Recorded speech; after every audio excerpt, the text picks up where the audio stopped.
Türkmenistanyň prezidenti Gurbanuly Berdimuhammedow 29 sentýabrda BMG-niň baş assambleýasynyň 73-nji sessiýasyndaky çykyşynda rus dilinde çykyş edip, halkara howpsuzlygy, dartgynlyklary gowşatmak, Merkezi Aziýadaky we Awganystandaky ýagdaýlar, terrorizm, neşe gaçakçylygyna garşy görüş, durnukly ötüş meseleleri barada durup geçdi. Berdimuhammedow hususan da Türkmenistanyň inisiatiwasy bilen gurulýan topuk gaz geçirjisi, elektrik geçirjisi, demir ýol proýektleri we olaryň tebitdäki durnuklulygy ykdysady ösüşe ýetirjek täsiri barada gurrun berdi. Наша страна осуществляет проект газопровода Туркменистан, Афганистан, Пакистан, Индия.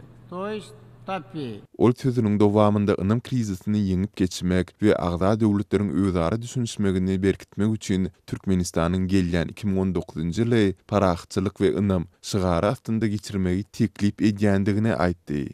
И в этой связи Туркменистан выступает с инициативой проведения 2019 года под знаком мира и доверия.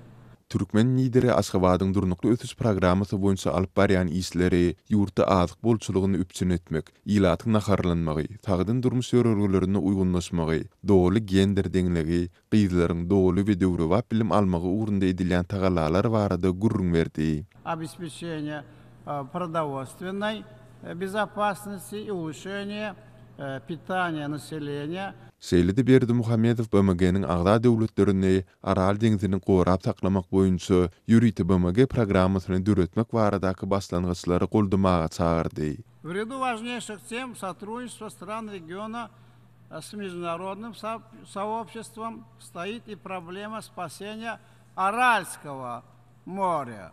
Berdimuhammedowyň azyk bolçulugy arasy agy suwunyň hemmeleri elýeterli bolmagy, gender deňligi we beýleki adam hukuklary hakynda BMG-niň münwerinden aýdan sözlerinden tapawutlykda. Azatlyň ýerli çeşmeleri ýurtda ýiti azyk ýetmezçiliginiň dowam edýändigini, gowwaça hemde galla meýdanlarynda mejburi zähmetiň saklanyp galýandygyny, agy suwunyň bolsa köp ýerlerde problemadygyny habar berýärler. Mundan başga halkara ekspertleri topuk proýektiniň durmuşa geçmegine, Awganystandaky howpsuzlyk ýagdaýlarynyň päsgelçilik döredýändigini aýdýarlar. Galyp ertede ditlapky gün tertibine görä Türkmen prezidenti BMG-niň baş assambleýasynda 29-njy sentýabrda däldi, 1-nji oktýabrda çykyş etmelidi.